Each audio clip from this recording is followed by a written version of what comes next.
Hi guys, Jenny with On Fire Fit, and welcome to day one of our battle plan.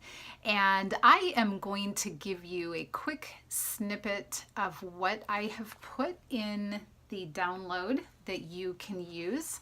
I encourage you to use this, write in it. If you want to actually transfer it into a journal, that might even be better. But this is going to require action, not just reading. And as you'll see as you go through what I have written, there are places to fill in your answers and how you are going to apply this to your particular giant in your life at this moment in time. You will notice something as you go through this, and that would be some repetition. And that is because we're developing new habits, new way of looking at things, and ways of applying God's Word, the Bible, to our actual day-to-day lives, which I think is the reason that He gave us His Word. Not just to read it, which if it does change you just strictly through reading it, but I believe that as we apply it to our day-to-day lives, we start to see changes.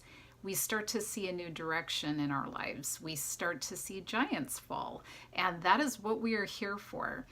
I will give you just a little brief information each day, so if you tune in, you will get a little more oomph for what you are doing. I love to do things where I read, write, and listen, and it really keeps me motivated. Feel free to replay these videos over and over again. That's what I tend to do. I oftentimes watch videos while I am folding laundry or doing the dishes or something, and it really helps to get my mind on track, remind me what I'm focusing on, and gets me really moving in a direction that is positive for my life, and I encourage you to do the same. I'm going to talk today only about day one, and then you can tune in tomorrow for day two and so on. But I don't know if you've heard this quote before, but perseverance is stubbornness with a purpose. And I think it's really important that as we set out on this battlefield for knocking down this giant in your life, which has been standing in your way of your future, that we remember that we have a purpose here, and perseverance is going to be the key to really getting through this. I'm going to read to you from Hebrews 12. Starting at verse 1, "Therefore, since we are surrounded by such a great cloud of witnesses, let us throw off everything that hinders and the sin that so easily entangles, and let us run with perseverance the race marked out for us.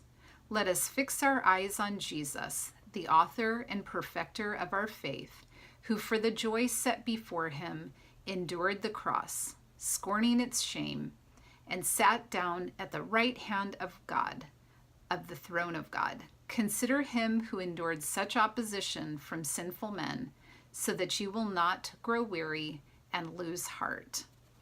Today we'll only focus on verses 1 and 2, but I really want you to go through the information that I have written out and apply this to your life. How has the giant been hindering you or entangling you? And how are you prepared to persevere through this time where you are actually going to gear up and knock him down? The race has already been marked out for us, and God has already actually given us the direction and the victory. So we need to rely on him, fix our eyes on Jesus, and he is the perfecter of our faith. So even if you feel like your stones, your little bitty stones of faith that you're trying to use to knock down the giant are not big enough, remember, Jesus is the perfecter of our faith. He is the one that sealed the victory. It doesn't matter that our stones are small because we're looking at the power behind the stone, not the stone itself. So as you go through this, I want you to plan. I want you to resolve in your mind what it is that you are going to do to defeat this giant. I want you to anticipate the arrows that are going to come your way, because they will come, and you should not be in surprise over that. We should anticipate it and know what our plan of attack is to deal with that. And yearning is going to be critical, because as we yearn for God and what He wants, it will change how we handle these situations. So go through the practice, give some feedback, let me know how you're doing. I will always include the download below the video in the description box so that you are able to download this and print it out yourself. And I would love to hear back from you how God is working through your life. And until tomorrow, go out and live on fire.